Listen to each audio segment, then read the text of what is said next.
गणित। ज्यादातर लोगों के लिए ये शब्द सुनते ही स्कूल की यादें ताज़ा हो जाती हैं। ब्लैक बोर्ड, वो मुश्किल से फॉर्मूले और वो एक अजीब सा डर कि कहीं टीचर हमें उठाकर सवाल ना पूछ लें। क्लासरूम में टीचर लेक्चर दे रहे हैं और हम सब बस चुपचाप बैठ के सुन रहे हैं।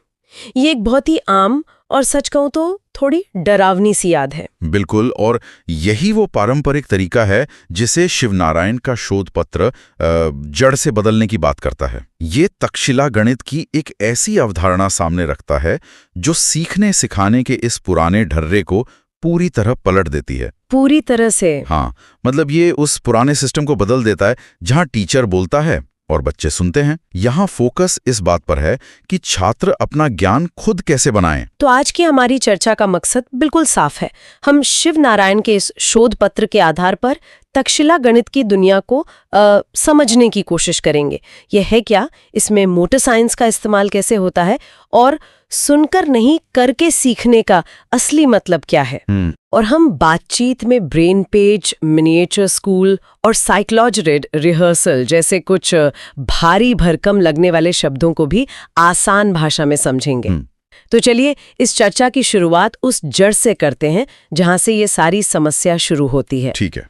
शोध पत्र का कहना है कि पारंपरिक गणित की पढ़ाई में लेक्चर सुनने और रट्टा मारने पर बहुत ज्यादा जोर दिया जाता है। हाँ बिल्कुल। इसका नतीजा ये होता है कि बहुत से छात्रों के मन में गणित को लेकर एक डर बैठ जाता है। ये तरीका दिमाग के सीखने के नेचुरल तरीके को, मतलब न्यूरोसाइंस को, नजरअंदाज कर देता है। सही कहा। और यहीं पर तक्षशिला मॉडल एक समाधान लेकर आता है, जिसे शोध में लर्नोग्राफी कहा गया है। लर्नोग्राफी? जी। इसका मुख्य मकसद ज्ञान को किताब से दिमाग तक सीधे पहुंचाना है, लेकिन लेक्चर के जरिए नहीं। इसका लॉजिक ज्यादा पढ़ाना नहीं है, बल्कि छात्र के दिमाग के उन सर्किट्स को एक्टिवेट करना है जो सीखने के लिए बने हैं। और इसकी चाबी है? इसकी चाबी है मोटर एंगेजमेंट। मोटर एंगेजमेंट मतलब शारीरिक गतिविधियों के जरिए सीखना। स्रोत में इसका मतलब पढ़ना, लिखना, चित्र बनाना और चीजों को अपने हाथों से इस्तेमाल करने जैसी गतिविधियां हैं। बिल्कुल। ये तो कुछ साइकिल चलाना सीखने जैसा लग रहा है। आप किसी को साइकिल चलाने पे कितना भी अच्छा लेक्चर दे दें, वो तब तक नहीं सीखेगा जब तक खुद पेडल नहीं मारेगा। और कमाल की बात है कि पेपर में ठीक यही तुलना की गई है। गणित सीखना साइकिल चलाने जैसा है। आपने बिल्कुल सही पकड़ा, यही इस पूरे मॉडल का दिल है। शोध इस बात पर जोर देता है कि जब हम ये शारीरिक काम करते हैं, लिखते हैं, ड्रॉ करते हैं, तो हमारे दिमाग के जरूरी हिस्से जैसे मोटर कॉर्टेक्स, बेसल गैंग्लिया और सेरिबेलम वो सीधे तौर पर एक्टिव हो जाते हैं। अच्छा।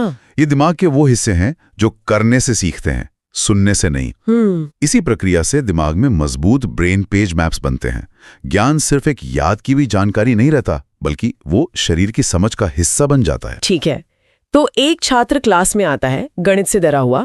इस मॉडल में उसका पहला दिन कैसा होगा? मतलब वो लेक्चर सुनने की बजाय क्या करेगा? देखिए, यहीं पर सबसे बड़ा बदलाव है। वो छात्र क्लास में आकर चुपचाप बैठेगा नहीं, बल्कि उसे एक टास्क दिया जाएगा। टास्क? कैसा टास्क? हो सकता है उसे एक गणितीय समस्या को डायग्राम के जरिए हल करने को कहा जाए।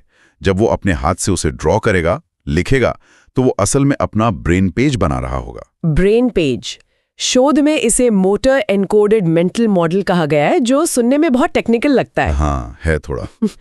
तो मतलब ब्रेन पेज सिर्फ एक दिमागी तस्वीर नहीं है, ये दिमाग की मसल मेमोरी जैसा है। जैसे एक गिटारिस्ट की उंगलियां अपने आप सही तार पर चली जाती हैं। बिल्कुल, क्या खूब एनालॉजी है। वैसे ही छात्र की उंगलियां सही जवाब लिखने के लिए तैयार हो जाती हैं। क्या मैं इसे सही समझ रही हूँ? ये समझने का बिल्कुल सही तरीका है।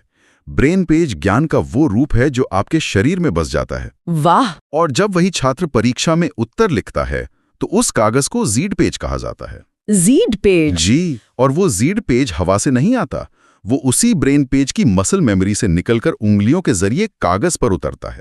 ये ज्ञान का एक बहुत ही ठोस फिजिकल रूप है। लेकिन सिर्फ एक बार कुछ बना लेने से तो वो याद नहीं रहता। मैं तो कल ही भूल जाऊंगी। हाँ, सही बात है। क्या इस मॉडल में इस मसल मेमोरी को पक्का करने का कोई खास तरीका है? बहुत जरूरी सवाल है ये। और यहीं पर साइक्लोसीड रिहर्सल का कॉन्सेप्ट आता है। साइक्लोसीड रिहर्सल? इसका पूरा नाम है थैलेमिक साइक्लोसीड रिहर्सल या TCR। अब ये नाम सुनने में डरावना लग सकता है, लेकिन इसका आइडिया बहुत सीधा है। अच्छा, समझाइए। इसे ऐसे समझिए जैसे कोई सैनिक अपनी राइफल को असेंबल करना सीखता है। वो सिर्फ एक ही बार प्रैक्टिस नहीं करता, वो उसे बार बार अलग अलग परिस्थितियों में, कभी आंखों पर पट्टी बांधकर, कभी टाइमर लगाकर प्रैक्टिस करता है, जब तक कि वो बिल्कुल नेचुरल ना हो जाए। हाँ, जब तक ये प्रक्रिया उसके हाथों के लिए सांस लेने जितनी स्वाभाविक ना हो जाए। गणित के लिए भी यही तरीका अपनाया जाता है। ये रट्टा मारना नहीं है, ये प्रक्रिया को ऑटोमेटिक बनाना है। ये तो बहुत दिलचस्प है, पर ये सब काफी हद तक व्यक्तिगत मेहनत जैसा लग रहा है। लेकिन क्लासरूम में तो और भी बच्चे होते हैं, क्या इसमें ग्रुप वर्क या टीम वर्क की कोई जगह है? बिल्कुल है, और वो भी एक बहुत ही अनोखे तरीके से। यहीं पर मिनिएचर स्कूल का आइडिया आता है। Miniature school? जी, इस मॉडल में एक क्लासरूम को 7 छोटे-छोटे स्कूलों में बांट दिया जाता है। हर स्कूल में 7 छात्रों की एक टीम होती है, और हर टीम में 3 छोटे शिक्षक होते हैं। 1 मिनट, छोटे शिक्षक? हाँ, ये वो छात्र हैं जिन्हें पहले से थोड़ा प्रशिक्षित किया गया है। ये सुनने में तो अच्छा लगता है, लेकिन क्या इससे उन छात्रों पर बहुत ज्यादा दबाव नहीं पड़ता? और क्या बाकी छात्र अपने साथियों से सीखने में हिचकिचाते नहीं है?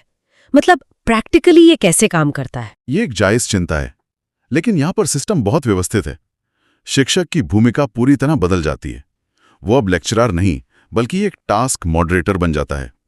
Task moderator? हाँ, उसका काम बस ये देखना है कि प्रक्रिया सही से चले। छोटे शिक्षक सिर्फ जवाब नहीं बताते, बल्कि वो दूसरे छात्रों को ब्रेन स्पेस बनाने में मदद करते हैं, उन्हें गाइड करते हैं। अच्छा, ये एक तरह का पीयर लर्निंग है, लेकिन एक स्ट्रक्चर्ड तरीके से। इससे सीखने का माहौल सहयोगी बनता है, कॉम्पिटिटिव नहीं, और इसीलिए शोध में इसे एक हैप्पीनेस क्लासरूम कहा गया है। हैप्पीनेस क्लासरूम, मैं इस शब्द पर थोड़ा रुकना चाहती हूँ। जरूर। ये एक बहुत बड़ा वादा है। क्या शोध में इस बात का कोई सबूत है कि छात्र सच में ज्यादा खुश थे, या ये बस एक अच्छा लगने वाला नाम है? शोध का दावा है कि जब डर की जगह आत्मविश्वास ले लेता है, तो खुशी अपने आप आती है। जब छात्र लेक्चर सुनने के बजाय सीधे एक्शन के जरिए सफलता का अनुभव करते हैं, तो उनका आत्मविश्वास बढ़ता है। ये क्लासरूम उन्हें गलतियां करने और उनसे सीखने के लिए एक सुरक्षित जगह देता है, एक सेफ स्पेस। बिल्कुल। और अध्ययन में छात्र के बनाए ब्रेन पेज की क्वालिटी और उसके कॉन्सेप्ट की क्लैरिटी के बीच एक सीधा संबंध पाया गया। जब कॉन्सेप्ट क्लियर होते हैं, तो चिंता कम हो जाती है। ठीक है, तो हमने एक ऐसे क्लासरूम की तस्वीर देखी जहां बच्चे करके सीख रहे हैं, एक दूसरे की मदद कर रहे हैं और गणित से डरने की बजाय उसे एंजॉय कर रहे हैं। जी। लेकिन फिर ये शोध पत्र एक बहुत बड़ा दावा करता है कि गणित सभी विषयों की जड़ है। हाँ, ये एक बड़ा दावा है। सच कहूं तो ये थोड़ा ज्यादा लगता है। क्या इसका मतलब ये है कि इतिहास या साहित्य को समझने के लिए भी हमें गणितीय ढांचे का इस्तेमाल करना चाहिए? ये थोड़ा अजीब नहीं लगता? पहली बार सुनने में ये अजीब लग सकता है, लेकिन यहाँ इसका मतलब हिसाब किताब वाले गणित से नहीं है। अच्छा। इसका संबंध ज्ञान की संरचना से है। ये मॉडल 7 गणितीय आयामों का प्रस्ताव करता है। 7 आयाम? जी। अब मैं 7 के नाम लेकर बोर नहीं करूंगा, लेकिन चलिए 2 सबसे जरूरी को समझते हैं, पैटर्न और फंक्शन। पैटर्न और फंक्शन? हाँ, पैटर्न का मतलब है किसी भी जानकारी में छुपी बनावट को पहचानना, और फंक्शन का मतलब है ये समझना कि हर हिस्सा क्या काम कर रहा है। तो आप कह रहे हैं कि ये एक तरह का मेंटल टूल किट है? बिल्कुल, यही सही शब्द है। जब कोई छात्र गणित में इन आयामों का इस्तेमाल करके समस्याओं को तोड़ना और समझना सीख जाता है, तो वो इसी टूल किट का इस्तेमाल किसी भी दूसरे विषय पर कर सकता है। जैसे कि? जैसे इतिहास में घटनाओं के पैटर्न को समझना, या साहित्य में एक किरदार के फंक्शन को समझना। विज्ञान तो 5 आयामों का इस्तेमाल कर सकता है, और शायद साहित्य 3 का। वाह! ये एक सार्वभौमिक प्रॉब्लम सॉल्विंग भाषा सीखने जैसा है, और गणित उस भाषा की ग्रामर है। तो इसका मतलब ये सिर्फ गणित को बेहतर ढंग से सीखने के बारे में नहीं है? नहीं, बल्कि गणित सीखने की प्रक्रिया का इस्तेमाल करके बाकी सब कुछ बेहतर ढंग से सीखने के बारे में है।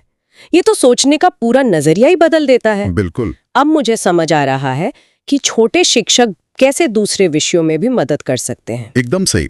वो इसी टूलकिट का इस्तेमाल करके किसी भी विषय में ब्रेन पेज बनाने में दूसरों की मदद कर सकते हैं। इन आयामों में से एक, जिसे प्रश्नों का फंक्शन मैट्रिक्स कहा गया है, उसे सवाल पूछने की कला विकसित करने के लिए विशेष रूप से जरूरी बताया गया है। अच्छा। ये सिर्फ जवाब रटना नहीं, बल्कि सही सवाल पूछना सिखाता है। ठीक है, तो इन सब का एक छात्र के लिए आखिरी नतीजा क्या है? शोध कुछ बड़े नतीजों की बात करता है, लेकिन एक चीज जिसने मेरा ध्यान सबसे ज्यादा खींचा वो था होमवर्क की कोई जरूरत नहीं। हाँ, जब मैंने ये पढ़ा तो मुझे अपनी आंखों पर यकीन नहीं हुआ।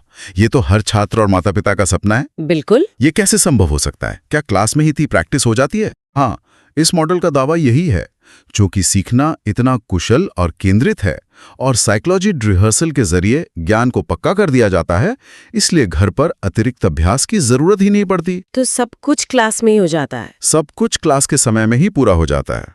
ये इस सिस्टम की एफिशिएंसी को दिखाता है। और शायद इससे भी बड़ा वादा है सभी के लिए समान शिक्षा। हाँ, इस मॉडल के पीछे एक बहुत ही मौलिक और शायद थोड़ा विवादास्पद विचार है।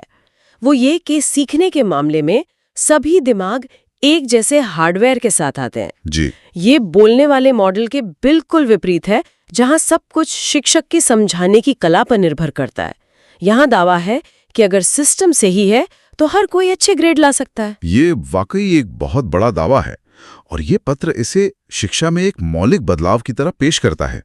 यहाँ जोर शिक्षक की काबिलियत पर नहीं, बल्कि एक ऐसा सिस्टम देने पर है जहां हर छात्र, चाहे उसका बैकग्राउंड कुछ भी हो, अपने हाथों से काम करके अपना ज्ञान खुद बना सकता है। तो ये सीखने की जिम्मेदारी को एक तरह से शिक्षक से हटाकर छात्र पर डालता है, लेकिन उसे ऐसा करने के लिए एक ढांचा और सभी जरूरी उपकरण भी देता है। तो आज हमने तक्षशिला गणित की इस अनोखी दुनिया की गहराई से पड़ताल की। एक ऐसा सिस्टम जो गणित सीखने को एक बोरिंग लेक्चर सुनने की प्रक्रिया से बदलकर एक एक्टिव फिजिकल गतिविधि बना देता है, ठीक वैसे ही जैसे हम साइकिल चलाना सीखते हैं। बिल्कुल। ये ब्रेन पेस यानी मसल मेमोरी, मिनिएचर स्कूल यानी स्ट्रक्चर्ड टीम वर्क और गणित की संरचना का इस्तेमाल करके दूसरे विषयों को सीखने जैसी नई अवधारणाओं पर बना है। इसका केंद्रीय तर्क बहुत सीधा और शक्तिशाली है। हाँ। असली समझ सुनने से नहीं, करने से आती है। करने से आती है। हाँ, शरीर के मोटर सिस्टम को सीखने की प्रक्रिया में शामिल करके दिमाग के नेचुरल लर्निंग रास्ते खुल जाते हैं। इससे मुश्किल कॉन्सेप्ट भी ज्यादा आसान और लंबे समय तक याद रहने वाले बन जाते हैं। और रटने की जरूरत भी नहीं पड़ती। ये रटने की जरूरत को खत्म करता है और गहरी समझ को बढ़ावा देता है। ये शोध हमें शिक्षा के बारे में एक नई दिशा में सोचने पर मजबूर करता है। सही बात है। पढ़ाने से सीखने की ओर बढ़ने के लिए और बोलने वाले क्लासरूम को एक ऐसे हैप्पीनेस क्लासरूम से बदलने के लिए जहां हर छात्र डरा हुआ नहीं, बल्कि एक एक्टिव और आत्मविश्वासी भागीदार हो। और ये सब एक बहुत जरूरी सवाल खड़ा करता है, जो सिर्फ गणित से भी आगे जाता है। क्या? अगर ज्ञान सबसे अच्छी तरह से एक संरचित शारीरिक क्रिया के माध्यम से बनाया जाता है, तो इसका हमारे बाकी सब कुछ सीखने के तरीके पर क्या असर पड़ता है? स्रोत इन गणितीय आयामों को दूसरे विषयों पर लागू करने का सुझाव देता है। लेकिन क्या होगा अगर हम इतिहास, कला या दर्शन के अपने अनोखे मोटर आयामों के बारे में सोचें? हम उन विषयों को केवल सुनने के बजाय कर कैसे सकते हैं? बिल्कुल, यही सवाल है।